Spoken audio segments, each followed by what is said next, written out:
Hey everyone, welcome back to my mini blog. দেখতেই পাচ্ছ আমার পেছনে আমার মা রয়েছে। তো মা আর আমি একটা জায়গা যাচ্ছি, জায়গায় বলতে গোপালের বাড়ি যাচ্ছি।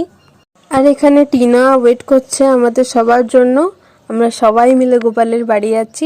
তো বাকিদেরকে পরে দেখাচ্ছি। অ্যাকচুয়ালি ওকে আমরা অনেকক্ষণ ধরে ওয়েট করিয়েছিলাম বলে চেঁচাচ্ছিল তখন আর কি। আর তারপর অটো টোটো সব কিছু খুঁজছিলাম, লাস্টে একটা অটো পেয়েছিলাম। তো ওই অটোর লোকটার সাথে কাকুটার সাথে আমি মা দেবিকা আর কি বার্গেনিং করছিলাম ভাড়া নিয়ে, আর কোথায় যাব না যাব সেটা বলছিলাম। তার মাঝখানে আমি ওই জায়গার যে নামটা মানে কোথায় আমি যাব সেই জায়গার নামটা আমি ভুলে গেছিলাম। তো যাই হোক, তারপর আমরা চাপলাম অ্যান্ড আমরা অন দ্য ওয়ে যাচ্ছি। এই যে আমাদের এখানে গীতা টিমের মোটামুটি সবাই আছে, মাত্র কয়েকজন বাদ দিয়ে। তো এবার আমরা সবাই মিলে যাব গোপালের বাড়ি।